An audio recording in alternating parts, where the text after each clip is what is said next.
जंगल में एक औरत अकेली रहती थी। लोग उसे डायन कहते थे। उसका नाम था लीलावती। कोई उसके पास नहीं जाता था, सब डरते थे। लेकिन लीलावती किसी को नुकसान नहीं पहुंचाती थी, बस अपनी जड़ी बूटियों और जादू की किताबों के साथ रहती थी। गांव के पास का राजकुमार शौर्य एक दिन घोड़े पर जंगल में शिकार खेलने निकला। रास्ता भटक गया और लीलावती के झोपड़े के पास पहुंच गया। लीलावती ने उसे पानी और खाना दिया। शौर्य हैरान था कि डायन इतनी अच्छी भी हो सकती है। दोनों बातें करने लगे। कुछ दिन बाद शौर्य को अजीब बीमारी लग गई। शरीर बिल्कुल कमजोर पड़ गया। राजा रानी ने सारे वैद्य बुलाए, कोई इलाज न निकला। शौर्य ने कहा, मुझे सिर्फ लीलावती ही बचा सकती है। गान। राजा ने मजबूरन लीलावती को बुलवाया। लोग गांव में विरोध करने लगे। लीलावती राजमहल आई और शौर्य को जड़ी बूटियों का इलाज शुरू किया। धीरे धीरे शौर्य ठीक होने लगा। जब शौर्य ठीक हो गया तो लीलावती को एहसास हुआ कि शौर्य की बीमारी कोई साधारण बीमारी नहीं थी। किसी ने उसे जहर दिया था। लीलावती ने राजमहल में छिपे हुए दुश्मन को पहचाना। लीलावती ने राजमहल के अंदरूनी कक्ष में एक पुरानी नौकरानी को देखा, जो चुपके से शौर्य के खाने में जहर मिला रही थी।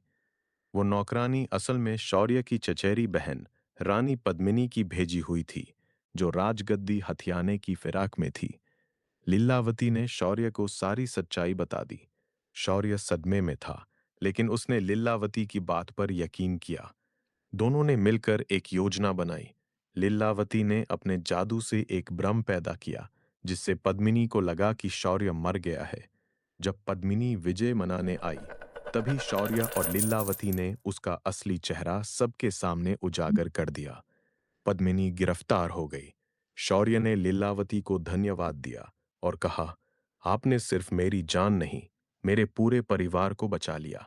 शौर्य ठीक होने के बाद राजा के सामने आया और साफ कहा, पिताजी, मैं लीलावती से शादी करना चाहता हूं। पूरे दरबार में सन्नाटा छा गया। राजा गुस्से में बोले, वो एक डायन है, गांव वाले कभी इसे स्वीकार नहीं करेंगे। शौर्य ने जवाब दिया, जिसने मेरी जान बचाई, उसे डायन कहकर अपमानित नहीं कर सकता। वो सिर्फ लीलावती है, जो मेरे लिए काफी है। लीलावती चुपचाप खड़ी थी। उसके मन में डर था कि शायद शौर्य बाद में पछताएगा। राजा ने अंत में एक शर्त रखी, अगर लीलावती 3 दिन तक बिना किसी जादू के गांव वालों की सेवा कर सके और लोग उसे स्वीकार कर लें, तो शादी की अनुमति दूंगा। लीलावती ने 3 दिन बिना किसी जादू के गांव में गुजारे। पहले दिन उसने बीमार बच्चों को दवा दी और उनके घाव साफ किए। दूसरे दिन उसने सूखे खेतों में पानी पहुंचाने के लिए नहर साफ की। तीसरे दिन जब गांव की एक बुजुर्ग औरत का बेटा जंगल में खो गया, तो लीलावती रात भर जंगल में घूमकर उसे ढूंढ लाई। धीरे धीरे गांव वाले उसकी बात करने लगे। जो उसे डायन कहते थे, अब उसका नाम लेने लगे। 3 दिन पूरे होते होते गांव की मुखिया ने राजा के पास जाकर कहा, महाराज, वो डायन नहीं, वो हमारी रक्षक है। राजा ने हार मान ली। गांव वालों की बात सुनकर उन्होंने शादी की अनुमति दे दी। पूरे राज्य में खुशी का माहौल था। महल सजाया गया, फूलों की मालाएं लटकाई गईं, लीलावती को सबसे सुंदर साड़ी और गहने पहनाए गए। लेकिन रात को अकेले में लीलावती बहुत उदास थी। शौर्य ने उसे उदास देखकर पूछा, आज तो खुश होना चाहिए, फिर ये चेहरा क्यों? लीलावती ने धीरे से कहा, मैं खुश हूं, लेकिन मुझे डर लग रहा है। मैं जादू जानती हूँ, जंगल में रहना जानती हूँ, महारानी बनना नहीं आता मुझे। शौर्य ने उसके हाथ थामे और मुस्कुराते हुए बोला, तुम महारानी मत बनो, मेरी पत्नी बन जाओ, बाकी सब मैं सिखा दूंगा। शादी के दिन पूरा राज्य खुशी से झूम रहा था। लीलावती और शौर्य की शादी बड़ी धूमधाम से हुई। शादी के बाद लीलावती महारानी बनी, लेकिन उसने कभी जादू नहीं छोड़ा। उसने जंगल की जड़ी बूटियों का ज्ञान पूरे राज्य में फैलाया। उसने एक बड़ी औषधालय बनवाया, जहां गरीब अमीर सभी इलाज करवा सकते थे। समय के साथ लोग उसे डायन कहना भूल गए। अब सब उसे रानी लीलावती या जड़ी माता कहकर पुकारते थे। और शौर्य हमेशा कहता था, मैंने सिर्फ एक डायन से शादी नहीं की, मैंने एक देवी से शादी की थी। कुछ साल बाद लीलावती और शौर्य के एक बेटे का जन्म हुआ। उस बच्चे के जन्म के समय आसमान में एक अजीब नीला प्रकाश दिखा। लोग कहने लगे कि ये बच्चा जादूगर है। लीलावती ने बच्चे को देखते ही समझ लिया कि उसके अंदर भी जादू की शक्ति है। लेकिन इस बार वो डर गई। वो नहीं चाहती थी कि उसका बेटा भी उसी तरह जंगल में अकेला और डरा हुआ बड़ा हो, जैसा वो खुद हुई थी।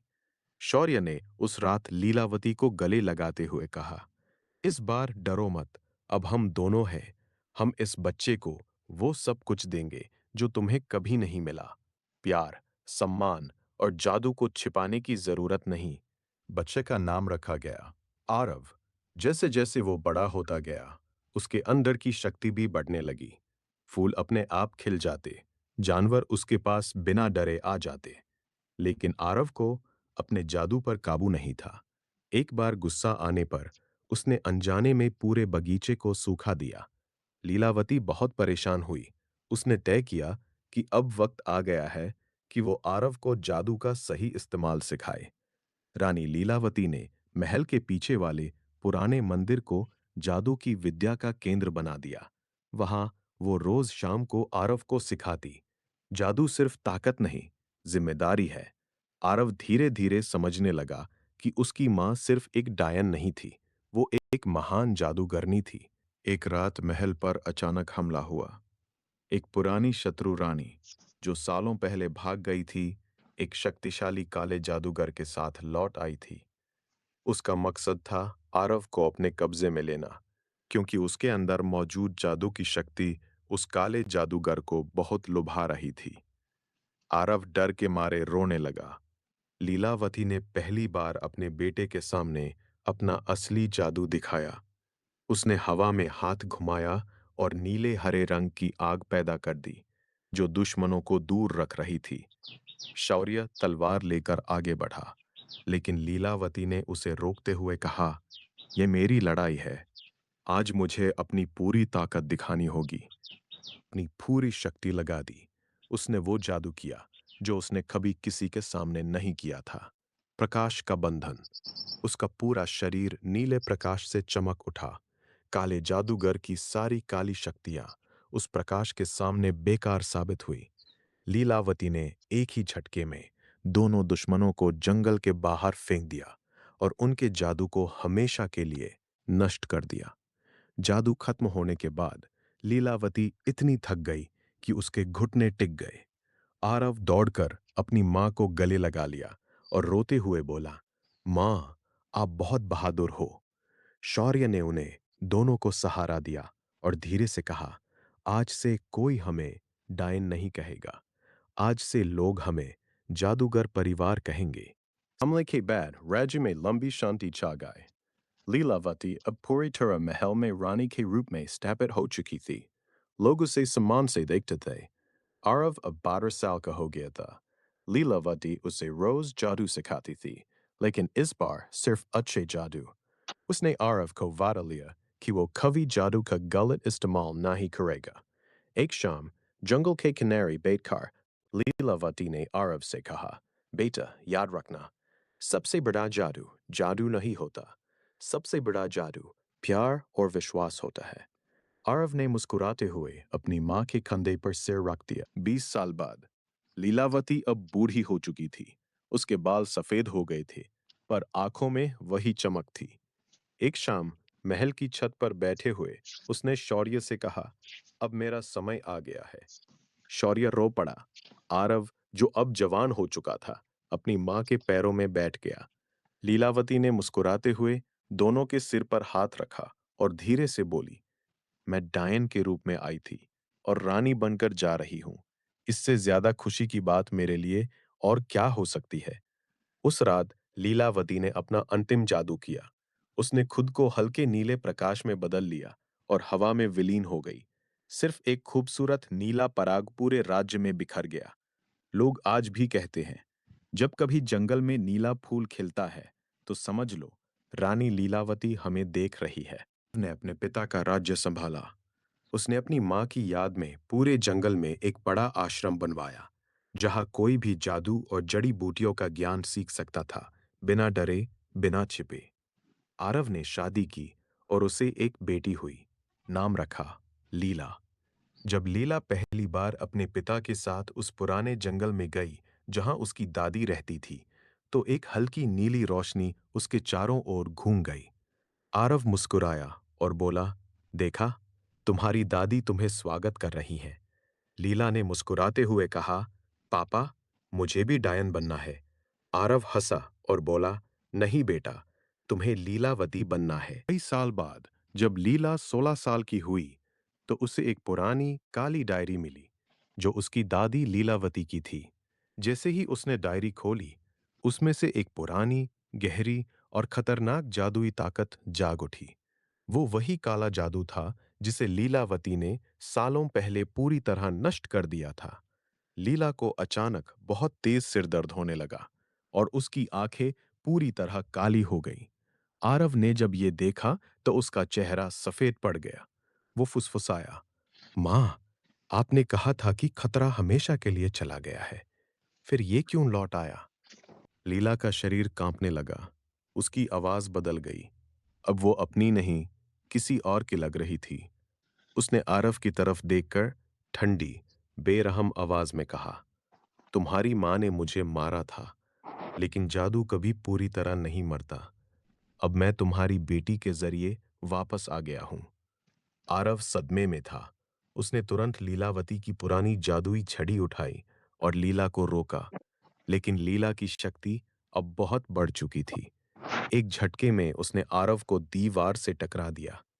ठीक उसी पल महल के सबसे ऊपरी कमरे में रखी लीलावती की पुरानी तस्वीर में हल्की नीली रोशनी चमकी, जैसे कोई वापस आने की कोशिश कर रहा हो। अचानक पूरे महल में ठंडी हवा चलने लगी। लीलावती की पुरानी तस्वीर से एक नीली आभा निकली और कमरे के बीचों बीच जाकर ठहर गई। धीरे धीरे वो आभा लीलावती के रूप में बदल गई, बिल्कुल वैसी ही जैसी वो मरने से पहले थी। लीला, जिसमें काला जादू था, उसे देखकर हंसी। तुम तो मर चुकी थीं, फिर आई कैसे? लीलावती शांत लेकिन दृढ़ स्वर में बोली, माँ के प्यार से ज्यादा ताकतवर कोई जादू नहीं होता। मेरी पोती को छूने की गलती की है तुमने। लीलावती ने एक हाथ उठाया और अपना सबसे पुराना, सबसे शक्तिशाली जादू दोबारा किया। प्रकाश का बंधन। कमरा पूरी तरह नीले प्रकाश से भर गया। अब काले प्रकाश और काले अंधेरे के बीच भयंकर लड़ाई शुरू हो गई। पूरा महल हिलने लगा। लीला का शरीर दोनों शक्तियों के बीच फंसा हुआ था और वो दर्द से चीख रही थी। लीलावती ने देखा कि उसके पोती के शरीर को नुकसान हो रहा है। उसने तुरंत अपना जादू बदल दिया। उसने खुद को लीला के शरीर में प्रवेश कर लिया। अंदर से लीलावती ने काले जादू से लड़ाई की। कई मिनट तक भीतर ही भीतर भयंकर संघर्ष चला। आखिरकार लीलावती ने काले जादू को पूरी तरह कुचल दिया। जब लीलावती लीला के शरीर से बाहर आई, तो वो बहुत कमजोर हो चुकी थी। उसने आरव को आखिरी बार देखा और मुस्कुराते हुए कहा, अब सचमुच सब खत्म हो गया। नीली रोशनी धीरे धीरे फीकी पड़ने लगी। लीलावती हमेशा के लिए गायब हो गई। होश में आई तो उसके चेहरे पर आंसू थे। उसने धीरे से कहा, दादी, मुझे अकेला छोड़कर चली गई। उसी रात महल के ऊपर आसमान में एक बहुत बड़ा नीला चांद दिखाई दिया। पूरा राज्य बाहर निकल आया उसे देखने। लोग कहने लगे कि ये रानी लीलावती का आशीर्वाद है। आरव ने अपनी बेटी को गले लगाते हुए कहा, वो गई नहीं है बेटा। वो अब हर नीले फूल, हर नीली रात और हर किरते अच्छे जादू में जिंदा है। लीला ने आसमान की तरफ देखा और फुसफुसाई, थैंक यू। 100 बाद लीला अब 26 साल की हो चुकी थी। उसने दादी की पुरानी झोपड़ी को फिर से बनवाया और वहीं रहने लगी। लोग अब उसे जंगल की नाई डायन कहने लगे थे, लेकिन इस बार कोई उसे डर के मारे नहीं देखता था। लोग मदद मांगने खुद उसके पास आते थे, बीमार बच्चे, सूखे खेत या टूटी दिल लेकर। एक शाम जब लीला अपनी दादी की पुरानी डायरी पढ़ रही थी, तो उसमें से एक नीला फूल बाहर गिरा। लीला ने फूल को हाथ में लिया और मुस्कुराते हुए कहा, डरो मत दादी, अब डायन का मतलब डर नहीं, उम्मीद। 20 साल बाद लीला भी बूढ़ी हो चुकी थी। एक शाम वही पुरानी झोपड़ी में उसने अपनी बेटी को बुलाया और अपनी गोद में बिठाया। उसने बेटी के हाथ में अपनी दादी लीलावती की वो पुरानी डायरी थमाई और धीरे से बोली, जब भी डर लगे, याद रखना, हम डायन नहीं हैं। हम सिर्फ वो औरतें हैं जो दूसरों के लिए जादू करती हैं। फिर लीला ने आखिरी बार मुस्कुराते हुए आसमान की तरफ देखा। उसके शरीर से हल्की नीली रोशनी निकली और वो धीरे धीरे गायब हो गई। लीला के जाने के कई साल बाद जंगल में एक छोटी लड़की अपनी माँ से पूछ रही थी, माँ, सच में 3 डायने थीं इस जंगल में? माँ ने मुस्कुराते हुए कहा, नहीं बेटा, सिर्फ एक थी। फिर बाकी 2? माँ ने आसमान की तरफ देखते हुए जवाब दिया, वो एक ही थी, बस 3 बार आई। लड़की ने नीचे देखा तो उसके पैरों के पास एक छोटा नीला फूल खिल रहा था, जैसे कोई मुस्कुरा रहा हो। कई 100 साल बाद एक नई पीढ़ी की लड़की, जिसका नाम था माया, जंगल में भटक गई। रात हो चुकी थी और वो डर गई थी। तभी उसे एक पुरानी झोपड़ी दिखी। जैसे ही वो झोपड़ी के पास पहुंची, उसके चारों तरफ हल्की नीली रोशनी घूमने लगी। हवा में फुसफुसाहट सुनाई दी, डरो मत, घर आ गई हो। माया ने झोपड़ी के अंदर एक पुरानी तस्वीर देखी। 3 औरतें एक साथ मुस्कुरा रही थीं, लीलावती, लीला और लीला की बेटी। नीली रोशनी ने माया को अंदर बुलाया और फुसफुसाया, अब तुम्हारी बारी है। माया ने मुस्कुराते हुए नीला फूल हाथ में लिया। उस चौपड़ी में रहने लगी। लोग उसे देखते ही कहते, ये नई डायन आ गई। लेकिन माया ने एक दिन गांव में खड़े होकर साफ आवाज में कहा, मैं डायन नहीं हूं, मेरा नाम माया है, और यहां जो भी तकलीफें में आएगा उसे मदद मिलेगी, जादू से या बिना जादू के। धीरे धीरे लोग उसे माया दी कहने लगे। एक शाम जब माया अकेली बैठी थी, हवा में वही पुरानी नीली रोशनी घूमी और एक पल के लिए तीनों पीढ़ियां, लीलावती, लीला और लीला की बेटी, मुस्कुराती हुई दिखाई दी। माया ने धीरे से कहा, आप लोग अब आराम करो। माया ने लीलावती की पुरानी झोपड़ी को पूरी तरह साफ किया और उसमें एक पुराना चिराग रखा। उस चिराग में हमेशा नीली लौ जलती थी। जब भी कोई बच्चा डरता, कोई बीमार होता या कोई जादू की मदद मांगता, माया उस चिराग को छूती, चिराग की लौ थोड़ी तेज हो जाती और सही रास्ता दिखा देती। एक रात एक छोटे बच्चे ने माया से पूछा, दीदी, ये चिराग किसने बनाया था? माया मुस्कुराई और बोली, एक डायन ने, जिसका नाम था लीलावती। बच्चा बोला, डायन कैसी होती है? माया ने जवाब दिया, वो ऐसी होती है जिसे देखकर लोग पहले डरते हैं, बाद में उसकी याद में दीपक जलाते हैं।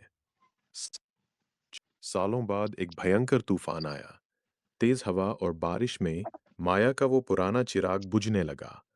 माया ने चिराग को दोनों हाथों से थाम लिया और फुसफुसाई, प्लीज, अब मत बुझना। उसी पल चिराग की नीली लौ बहुत तेज हो गई।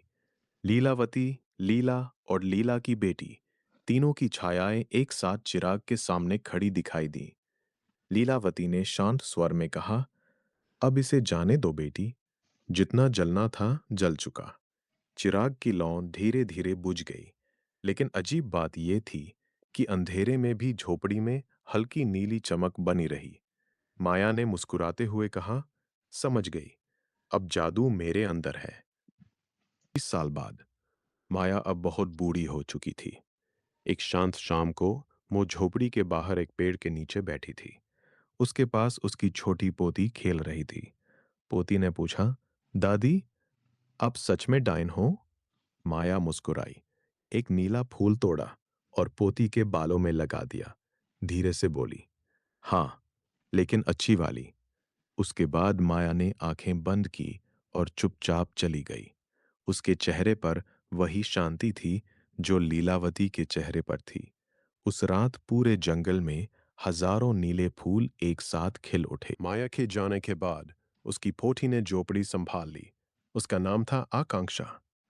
जब वो पहली बार झोपड़ी में अकेली बैठी थी, तो हवा में हल्की नीली रोशनी घूमी। आकांक्षा डर गई। तभी एक कोमल आवाज आई, डरो मत, मैं तुम्हारी दादी हूं। आकांक्षा ने चारों तरफ देखा, लेकिन कोई नहीं था। फिर वही आवाज आई, जादू कभी खत्म नहीं होता, बस रूप बदलता है। अब ये जिम्मेदारी तुम्हारी है। आकांक्षा ने धीरे से मुस्कुराते हुए कहा, मैं तैयार हूं, दादी। आकांक्षा ने झोपड़ी को फिर से सजाया। उसने लीलावती की पुरानी किताबें पढ़ी और जादू सीखने लगी। लेकिन उसने एक नियम बना लिया, वो कभी भी किसी को डराने या नुकसान पहुंचाने के लिए जादू नहीं करेगी। एक दिन गांव का एक छोटा लड़का डरता हुआ उसके पास आया और बोला, मुझे मेरी माँ की याद आ रही है। आकांक्षा ने मुस्कुराते हुए लड़के के हाथ में एक छोटा नीला फूल रख दिया। जैसे ही लड़के ने फूल को छुआ, उसे अपनी माँ की गर्मजोशी महसूस हुई। लड़का खुश होकर बोला, आप सच में अच्छी डाइन हो। आकांक्षा ने हल्के से कहा, मैं डाइन नहीं, बस लीलावती का वंश हूं। रात के अंधेरे में अचानक पूरा जंगल कांप उठा। एक प्राचीन और बेहद शक्तिशाली काला जादूगर, जिसका नाम था कालदंड, सैकड़ों साल बाद वापस लौट आया था। उसकी नजर आकांक्षा पर थी, क्योंकि उसके खून में लीलावती की पूरी जादुई शक्ति थी। कालदंड ने झोपड़ी पर हमला कर दिया। काले बादल छा गए और जमीन से काले विषैले सांप निकलने लगे। आकांक्षा ने पहली बार अपनी पूरी ताकत दिखाई। उसने दोनों हाथ उठाए और नीले हरे जादू की एक विशाल दीवार खड़ी कर दी। दोनों के बीच जोरदार लड़ाई शुरू हो गई। काले जादू की गेंदें और नीले जादू की लपटें आपस में टकरा रही थीं। झोपड़ी के आसपास के सारे पेड़ उखड़ गए। आकांक्षा घायल हो चुकी थी। खून बह रहा था, लेकिन वो पीछे नहीं हटी। उसने आखिरी सांस में चिल्लाकर कहा, मेरी दादी ने तुम्हें एक बार हराया था, आज मैं दोबारा हराऊंगी। आकांक्षा के शरीर में अब लीलावती की आत्मा जाग उठी थी। उसकी आंखें पूरी तरह नीली हो गई और उसकी आवाज बदल गई। कालदंड हंसा, अब भी लीलावती का भूत मेरी राह में आ रहा है? आकांक्षा लीलावती की आवाज में बोली, जब तक मेरे खून का एक भी इंसान जिंदा है, मैं मर नहीं सकती। दोनों ने एक साथ अपना सबसे घातक जादू छोड़ा। काला अंधेरा और नीला प्रकाश आपस में टकराए। जंगल में जोरदार विस्फोट हुआ। पेड़ उखड़ गए, जमीन फट गई। आकांक्षा के शरीर पर कई घाव हो गए थे और वो लड़खड़ा रही थी। कालदंड भी कमजोर पड़ चुका था। उसने आखिरी हमला करने के लिए हाथ उठाया। ठीक उसी पल एक और ताकतवर जादूगर, अग्निराज, आसमान से आग के गोले बनाता हुआ उतरा। वो कालदंड का सबसे बड़ा दुश्मन था और आकांक्षा को मारने नहीं, बल्कि उसकी शक्ति छीनने आया था। अब जंगल में तीनों के बीच भयानक लड़ाई शुरू हो गई। कालदंड ने काले विषैले सांपों का तूफान छोड़ा। अग्निराज ने आसमान से आग की बारिश कर दी। आकांक्षा ने दोनों हाथ फैलाकर नीले प्रकाश का एक विशाल घेरा बनाया, जो दोनों हमलों को रोक रहा था। तीनों की शक्तियां एक साथ टकराईं। जमीन फट गई, जंगल में आग लग गई और आसमान काला पड़ गया। आकांक्षा के मुंह से खून निकलने लगा। वो अकेली दोनों के खिलाफ लड़ रही थी और अब उसकी शक्ति तेजी से खत्म हो रही थी। कालदंड और अग्निराज दोनों ने एक साथ आकांक्षा पर आखिरी हमला करने के लिए अपनी पूरी ताकत जुटाई। कालदंड और अग्निराज ने एक साथ अपना सबसे घातक हमला किया। काले अंधेरे और आग की लपटें दोनों तरफ से आकांक्षा की तरफ बढ़ी। आकांक्षा ने आंखें बंद कर ली और चिल्लाकर कहा, दादी, अब सिर्फ आप बचा सकती हैं। उसके शब्दों के साथ लीलावती की आत्मा पूरी तरह आकांक्षा में समा गई। आकांक्षा के शरीर से इतनी तेज नीली रोशनी निकली कि पूरा जंगल रोशन हो गया। उस प्रकाश ने दोनों हमलों को बीच में ही कुचल दिया। नीले प्रकाश ने पहले अग्निराज को जला दिया और फिर कालदंड को पूरी तरह बांध लिया। कालदंड चीख रहा था, लेकिन प्रकाश ने उसे पूरी तरह नष्ट कर दिया। जब रोशनी कम हुई, तो आकांक्षा जमीन पर बेहोश पड़ी थी। उसके शरीर पर गहरे घाव थे और सांस बहुत धीमी चल रही थी।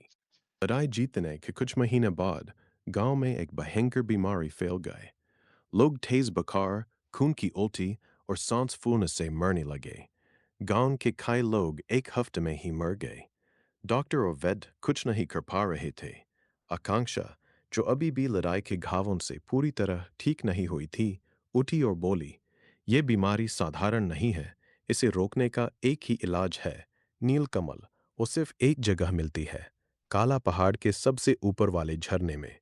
गांवों के बावजूद आकांक्षा ने यात्रा का फैसला किया।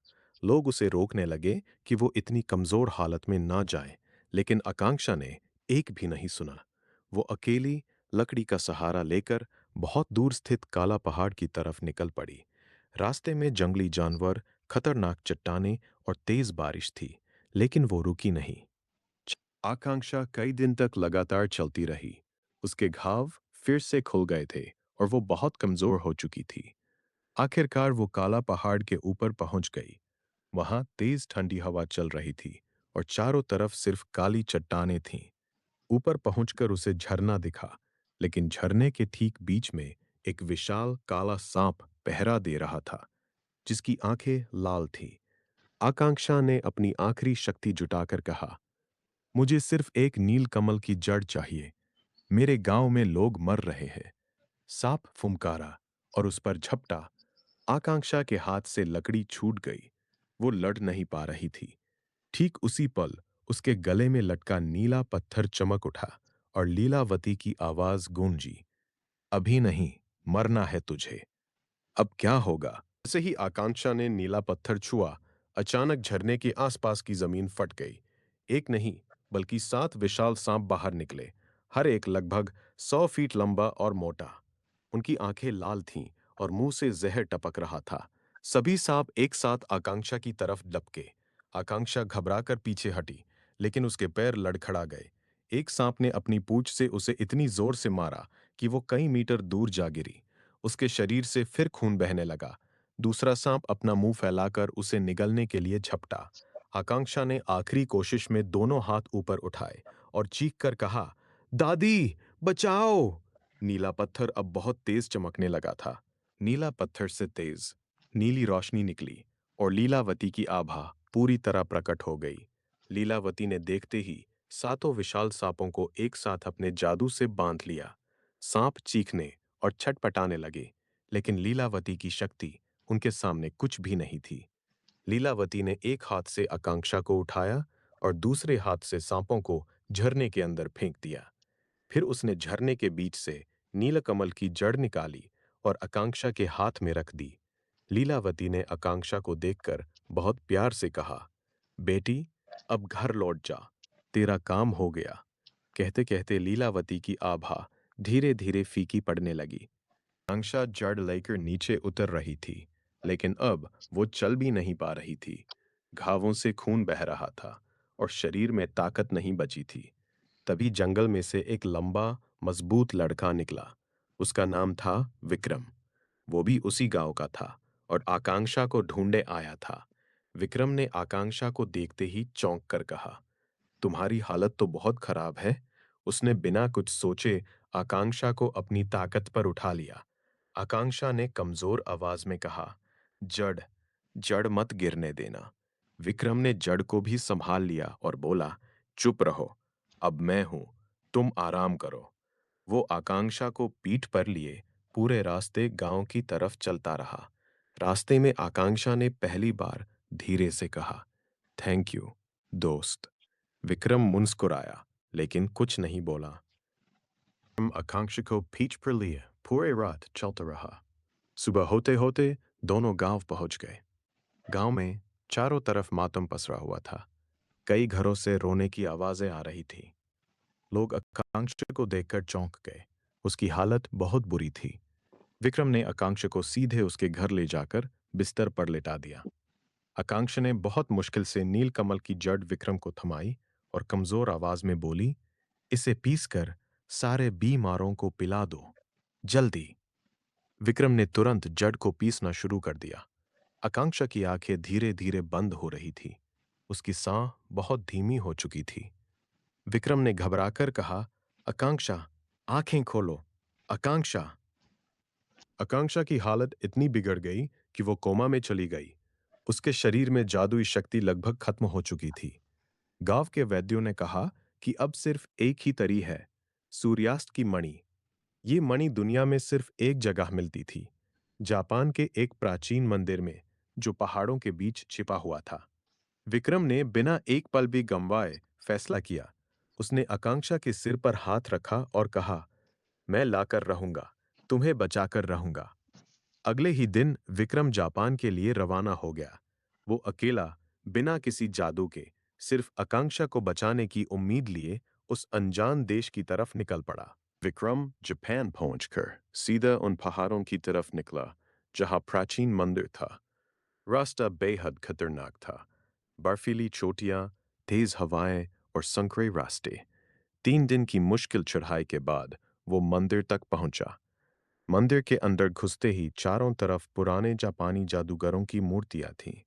बीच में एक चमकती हुई लाल मणि रखी थी, सूर्यास्त की मणि। जैसे ही विक्रम ने मणि को छूने की कोशिश की, मंदिर का पहरेदार जाग गया। एक बहुत बड़ा और शक्तिशाली समुराई स्पिरिट। उसने तलवार निकालकर विक्रम पर हमला कर दिया। विक्रम के पास न जादू था, न हथियार। वो सिर्फ बचाव कर रहा था और बार-बार चिल्ला रहा था, मुझे ये मणि अपनी दोस्त के लिए चाहिए। वो मर रही है। समुराई स्पिरिट रुका नहीं। उसकी तलवार विक्रम के सिर के बहुत पास से निकली। समुराई स्पिरिट ने विक्रम को मारने के बजाय एक तलवार फेंक दी और इशारा किया कि अगर विक्रम उसे तलवारबाजी में जीत जाए तो मणि ले जा सकता है। विक्रम ने कभी तलवार नहीं उठाई थी, फिर भी उसने तलवार उठा ली। दोनों के बीच जोरदार लड़ाई शुरू हो गई। विक्रम बार बार गिर रहा था, उसके शरीर पर कट लग रहे थे, फिर भी वो हार नहीं मान रहा था। हर बार गिरने के बाद वो एक ही बात दोहरा रहा था, मुझे आकांक्षा के लिए ये मणि चाहिए, मैं उसे नहीं खो सकता। समुराई स्पिरिट ने आखिर में तलवार नीचे कर दी।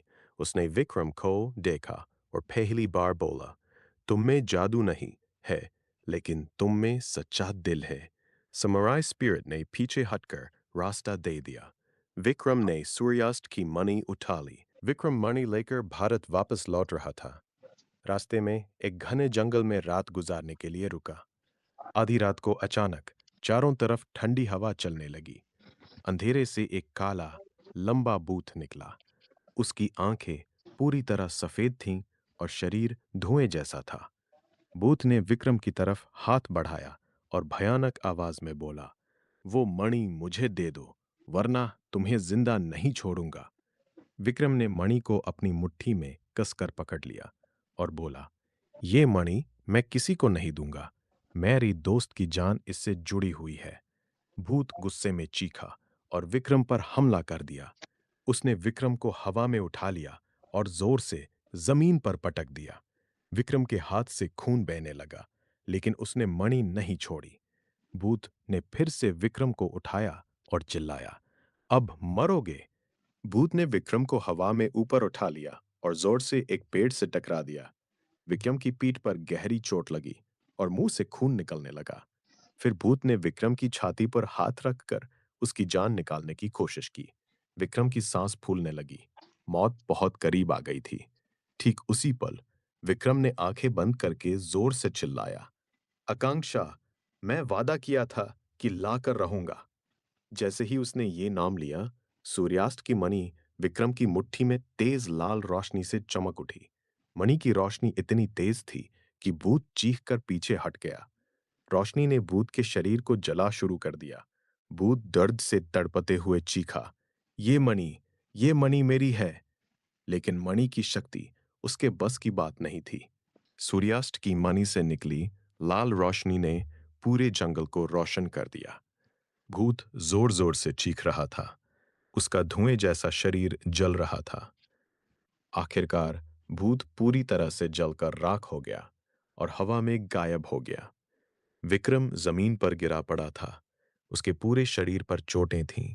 सांस बहुत कमजोर चल रही थी, लेकिन उसने मणि को अपनी छाती से चिपकाए रखा था। वो मुश्किल से सांस लेते हुए फुसफुसाया, आकांक्षा, मैं आ रहा हूं। विक्रम के शरीर की हालत अब बेहद खराब हो चुकी थी। वो उठ भी नहीं पा रहा था। विक्रम बेहोशी की हालत में भी मणि को नहीं छोड़ रहा था। वो घुटनों के बल रेंगते हुए जंगल से बाहर निकला। कई घंटों बाद कुछ लकड़हारे उसे जंगल के किनारे बेहोश पड़े हुए पाए। उन्होंने उसे पहचाना और तुरंत गांव ले आए। जब विक्रम को आकांक्षा के घर पहुंचाया गया तो उसकी हालत देखकर सब चौंक गए। विक्रम का शरीर खून से लथपथ था, फिर भी उसकी मुट्ठी में मणि कसकर पकड़ी हुई थी। विक्रम को आकांक्षा के बिस्तर के पास लिटाया गया।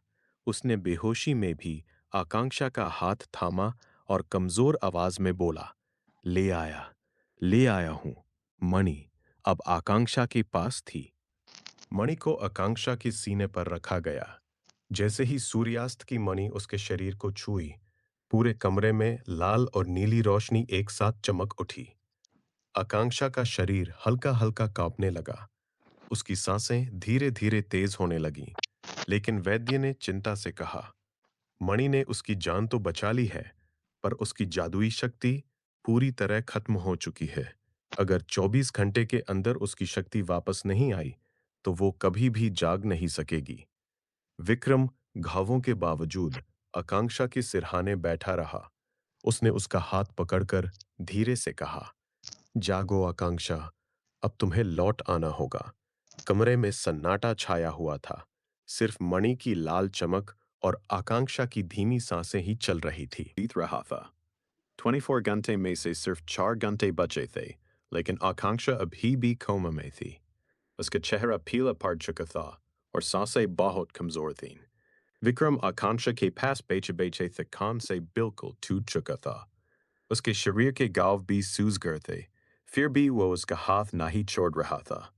उसने आकांक्षा के कान में धीरे से कहा, तुमने मुझे दोस्त कहा था ना, तो अब वापस आ जाओ। मैं अकेला क्या करूंगा? ठीक उसी पल आकांक्षा की उंगलियां हल्की हल्की हिली, लेकिन उसकी आंखें अभी भी नहीं खुली। आखिरी घंटा चल रहा था। अचानक आकांक्षा की पलकें हिली। धीरे धीरे उसने अपनी आंखें खोली। उसकी नजर सबसे पहले विक्रम पर पड़ी, जो उसके हाथ को थामे हुए सिर झुकाए बैठा था।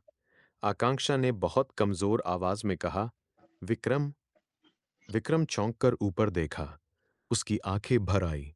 वो तुरंत उठा और आकांक्षा के माथे को छूते हुए तुम तुम जाग गई? आकांक्षा ने मुश्किल से मुस्कुराते हुए कहा, तुम जापान गए थे मेरे लिए? विक्रम ने सिर्फ सिर हिलाया। गला रूंध गया था।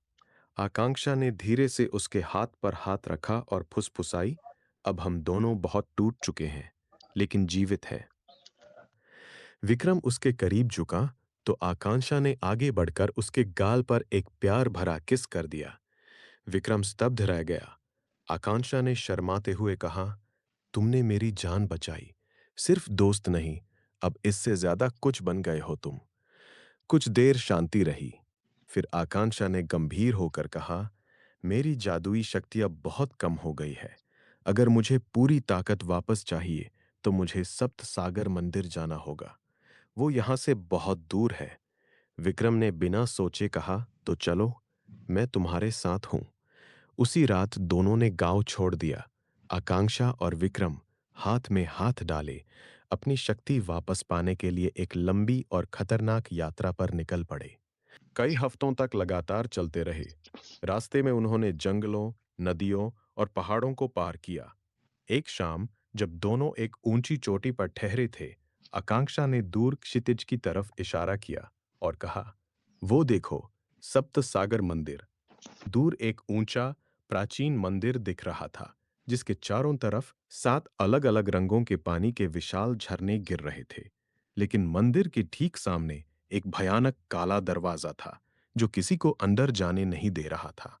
आकांक्षा ने चिंता से कहा, यह दरवाजा सिर्फ तब खुलता है जब कोई अपनी सबसे बड़ी कमजोरी का सामना कर ले। विक्रम ने उसकी तरफ देखा और पूछा, तुम्हारी सबसे बड़ी कमजोरी क्या है? आकांक्षा चुप हो गई।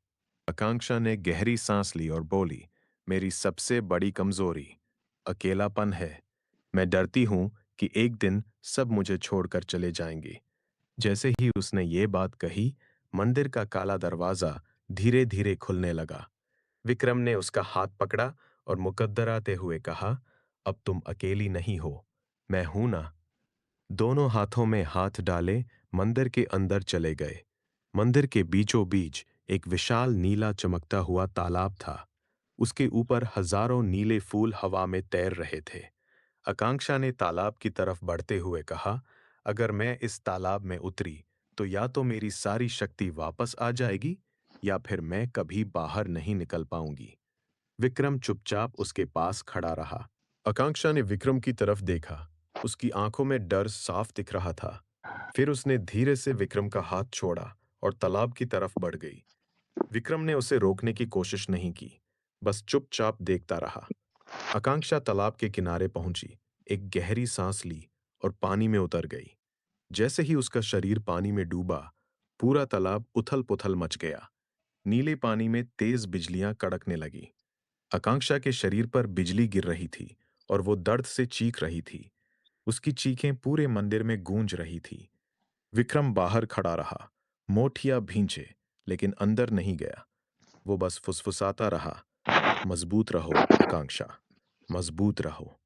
कुछ ही देर में आकांक्षा का शरीर पानी के अंदर डूब गया और सतह शांत हो गई। कई मिनट तक सन्नाटा छाया रहा। विक्रम का दिल तेजी से धड़क रहा था।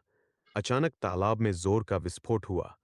पानी ऊपर की तरफ फूट पड़ा और नीली रोशनी पूरे मंदिर को भर गई। आकांक्षा पानी के ऊपर उठी। उसके पूरे शरीर से नीली चमक निकल रही थी। उसकी आंखें पूरी तरह नीली हो चुकी थी और उसके बाल हवा में लहरा रहे थे। उसकी शक्ति वापस आ चुकी थी, बल्कि पहले से कहीं ज्यादा तेज और शुद्ध। आकांक्षा ने विक्रम की तरफ देखा और मुस्कुराते हुए कहा, मैं वापस आ गई हूं और अब मैं पहले से ज्यादा ताकतवर हूं। विक्रम ने राहत की सांस ली और मुस्कुरा दिया। अपनी नई शक्ति के साथ आकांक्षा और विक्रम मंदिर से बाहर निकले। अब आकांक्षा के हर कदम के साथ हल्की नीली रोशनी निकल रही थी। रास्ते में आकांक्षा ने विक्रम से कहा, अब मुझे डर नहीं लगता। तुमने मुझे अकेलापन महसूस नहीं होने दिया। विक्रम ने मुस्कुराते हुए उसका हाथ पकड़ा और बोला, तो अब क्या प्लान है? घर चलें? आकांक्षा ने सिर हिलाया और बोली, नहीं, घर जाने से पहले एक आखिरी काम करना है। विक्रम ने पूछा, क्या? आकांक्षा की आंखों में एक नई चमक थी। उसने जवाब दिया, मुझे अपनी दादी लीलावती की असली कब्र ढूंढनी है। लोग कहते हैं वो कहीं जंगल के बीच में है और वहां छिपा हुआ है असली रहस्य। दोनों कई दिनों की यात्रा के बाद उस गहरे जंगल में पहुंचे जहां लीलावती की खबर बताई जाती थी। वहां पहुंचकर उन्हें एक पुरानी टूटी हुई पत्थर की समाधि मिली। समाधि पर सिर्फ एक शब्द लिखा था, लीलावती। जैसे ही आकांक्षा ने समाधि को छुआ, चारों तरफ तेज हवा चलने लगी। समाधि के ऊपर नीली रोशनी बनकर लीलावती की आभा प्रकट हुई। लीलावती ने आकांक्षा को देखकर प्यार से मुस्कुराते हुए कहा, आखिरकार तुम यहां तक पहुंच ही गई। मैं बहुत सालों से तुम्हारा इंतजार कर रही थी। आकांक्षा की आंखें भर आई। उसने कांपती हुई आवाज में पूछा, दादी, आपका असली रहस्य क्या है? लीलावती मुस्कुराई और बोली, सुनो, असली बात यह है कि मैं कभी मरी ही नहीं थी। लीलावती की ये बात सुनकर आकांक्षा के पैरों तले जमीन खिसक गई। क्या मतलब? आकांक्षा ने हकबकाते हुए कहा। लीलावती ने धीरे से सांस ली और बोली, बेटा, मैंने जानबूझकर ये सब रचा था। मैंने ही अपनी मौत का नाटक किया था। मुझे पता था कि एक दिन तुम यहां आओगी और जब आओगी तो तुम्हें मेरी जरूरत होगी। आकांक्षा अभी भी स्तब्ध थी। लीलावती ने आगे कहा, तुम्हारे अंदर वो शक्ति है जो इस दुनिया को बदल सकती है, लेकिन उस शक्ति को जागृत करने का एक ही तरीका था, मुझे मरना पड़ा, क्योंकि जब तक मैं जिंदा रहती तुम मेरे आसरे रहती। अब मेरे बिना तुम्हें अपने आप लड़ना पड़ा और तुम लड़ गई। आकांक्षा की आवाज फटी, तो सारी कहानी, सारा दर्द, सब कुछ नाटक था? लीलावती ने प्यार से कहा, नाटक नहीं था, बलिदान था। लीलावती की बात सुनकर आकांक्षा का गुस्सा फूट पड़ा। बलिदान? आपने मुझे अनाथ की तरह जीने दिया। पूरे गांव ने मुझे पागल कहा और आप कह रही हैं ये बलिदान था? लीलावती की आभा थोड़ी मध्यम पड़ गई। उसने दुखी स्वर में कहा, मुझे मालूम था कि तुम नफरत करोगी, लेकिन मैंने ये फैसला इसलिए लिया क्योंकि आगे बहुत बड़ा खतरा आने वाला था। एक ऐसा शत्रु जो सिर्फ तुम ही रोक सकती हो। आकांक्षा ने कांपते हाथों से समाधि को पकड़ रखा था। उसने पूछा, कौन? कौन सा शत्रु? लीलावती ने गंभीर होकर कहा, वो जिसका नाम लेना भी शाप है, काल पुरुष। वो नाम सुनते ही चारों तरफ की हवा अचानक रुक गई। जंगल में सन्नाटा छा गया। आकांक्षा की रीढ़ में ठंडक दौड़ गई। गहरी सांस ली और बोली, काल पुरुष कोई इंसान नहीं है, आकांक्षा। वो एक प्राचीन शक्ति है जो हर 100 साल में जागती है। पिछली बार उसने मेरी मां को मार डाला था। इस बार उसका निशाना तुम हो। आकांक्षा ने साहस बटोरते हुए पूछा, तो मैं क्या करूं? मैं तो बस एक साधारण लड़की हूं। लीलावती मुस्कुराई, साधारण नहीं, तुम मेरी वंशज हो। तुम्हारे खून में वो अग्नि है जो काल पुरुष को जला सकती है। लेकिन उसके लिए तुम्हें अपना असली रूप स्वीकार करना होगा। तभी समाधि के आसपास जमीन फटने लगी। काली धुएं की लपटें उठने लगीं। लीलावती की आवाज अचानक तेज हो गई। वो आ गया है। काल पुरुष जाग चुका है। आकांक्षा, अब फैसला तुम्हें करना है। भागोगी या लड़ोगी? ने मुट्ठियां भींच ली। उसकी आंखों में डर के साथ साथ आग भी जल रही थी। मैं भागूंगी नहीं, दादी। मैं लड़ूंगी। जैसे ही उसने ये कहा, उसके शरीर से एक सुनहरी रोशनी फूट पड़ी। समाधि के आसपास की सारी काली धुएं चीखती हुई पीछे हट गई। लीलावती की आभा मुस्कुराई। बहुत अच्छा, अब तुम तैयार हो। लेकिन याद रखना, काल पुरुष को मारने का एक ही तरीका है। तुम्हें उसे अपने अंदर लेना होगा। उसकी सारी शक्ति को अपने शरीर में समेटना होगा। आकांक्षा ने चौंक कर पूछा, मतलब मैं उसे खा जाऊं? हाँ, लीलावती ने गंभीर स्वर में कहा, लेकिन ये लड़ाई तुम्हारे शरीर के अंदर लड़ी जाएगी। अगर तुम हारी, तो वो तुम्हारा शरीर ले लेगा, और अगर जीती, तो तुम उसकी शक्ति की मालकिन बन जाओगी। तभी जंगल में जोर का भूकंप आया और जमीन से एक विशाल काला साया उठने लगा। लीलावती ने आखिरी बार कहा, अब वक्त आ गया है बेटा। पूरी तरह से जमीन से बाहर आ चुका था। वो एक विशाल धुएं से बना हुआ इंसानी आकार था। आंखों की जगह दो लाल जलते हुए बिंदु थे। आकांक्षा ने उसे देखा और पहली बार उसकी छाती में डर की जगह गुस्सा उभरा। काल पुरुष की गहरी भयानक आवाज पूरे जंगल में गूंजी। लीलावती की पोती, आखिरकार तुम मेरे सामने आई। आकांक्षा ने बिना डरे जवाब दिया, और तुम मेरे सामने आ गए। आज यही खत्म होगा। काल पुरुष हंसा। उसकी हंसी से आसपास के पेड़ हिल गए। तुम्हारी दादी भी यही सोचती थी। फिर भी उसने अपनी मौत का नाटक रचकर भागने की कोशिश की। आकांक्षा ने मुट्ठी कसते हुए कहा, वो भागी नहीं थी, वो मुझे तैयार कर रही थी। तभी कालपुरुष ने अपना एक काला हाथ आकांक्षा की तरफ बढ़ाया। हवा में काला धुआं तेजी से उसकी तरफ लपका। आकांक्षा ने अपनी छाती पर हाथ रखा।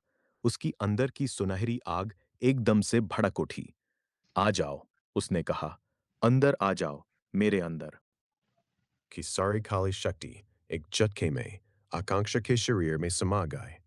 उसके शरीर ने पूरी तरह से काली धुएं से भर गए। उसकी आंखें लाल हो गई। गर्दन पीछे की तरफ झुक गई। एक पल के लिए सब कुछ शांत हो गया।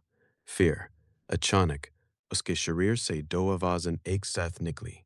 एक आकांक्षा की, दूसरी कालपुरुष की। दोनों एक दूसरे से लड़ रही थीं। बाहर निकल, आकांक्षा चीखी। यह शरीर अब मेरा है। कालपुरुष गरजा। लीलावती की आभा चीखी। आकांक्षा, अपनी यादों को पकड़ो, उनसे लड़ो। आकांक्षा ने अपने बचपन की यादें, अपने गांव की यादें, अपनी माँ बाप की यादें, सब कुछ एक साथ याद किया। उसकी सुनहरी रोशनी और काली शक्ति दोनों उसके शरीर के अंदर ही भयंकर युद्ध लड़ने लगी। आकांक्षा के मुंह से सिर्फ एक बात निकली, ये शरीर मेरा है। आकांक्षा के शरीर के अंदर दोनों शक्तियां इतनी जोर से टकरा रही थीं कि बाहर से भी उसके शरीर में बिजली सी कौंध रही थी। वो जमीन पर घुटनों के बल गिर गए, दोनों हाथों से सिर पकड़ रखा था। तुम कमजोर हो, कालपुरुष चीखा उसके अंदर से। मैं तुम्हें तोड़ दूंगा। आकांक्षा ने दांत पीसते हुए कहा, तू मेरी दादी को नहीं जानता। उस पल उसकी आंखों के सामने दादी लीलावती के सारे पैर ब्रज पल घूम गए। लोरी गाते हुए, उसके माथे पर हाथ फेरते हुए, मुस्कुराते हुए, उसकी सुनहरी आग एकदम से और तेज हो गई। कालपुरुष की चीखें तेज होती गईं। आकांक्षा जोर से चिल्लाए, बाहर निकल! एक जोरदार धमाका हुआ। काला धुआं उसके शरीर से बाहर निकलकर हवा में फैल गया और पूरी तरह से गायब हो गया। आकांक्षा थक कर जमीन पर गिर पड़ी। उसकी आंखें बंद हो गईं। लीलावती की आबा उसके पास आए और फुसफुसाए, तुमने कर दिखाया। आकांक्षा की आंखें धीरे धीरे खुली। उसके शरीर से अब काली छाया बिल्कुल गायब थी। सिर्फ सुनहरी आभा बाकी थी। लेकिन आकांक्षा ने समाधि को कसकर जकड़ लिया। उसकी आंखों से आंसू बह रहे थे। दादी, मत जाओ, मुझे अकेला मत छोड़ो, वो रोते हुए बुदबुदाई। लेकिन जवाब में सिर्फ हवा की सरसराहट थी। कुछ देर तक वो चुपचाप वहीं बैठी रही। फिर उसने समाधि के सामने सिर झुकाया और धीरे से बोली, जाओ दादी, अब तुम आराम करो, मैं ठीक हूं। उठते वक्त उसकी नजर समाधि पर बने लीलावती शब्द पर पड़ी। अचानक समाधि के पत्थर पर एक नया शब्द उभर कर आया, आकांक्षा। वो मुस्कुराई। आंखों में अब आंसू नहीं, एक नई चमक थी। उसने जंगल की तरफ देखा और खुद से बोली, अब घर चलते हैं।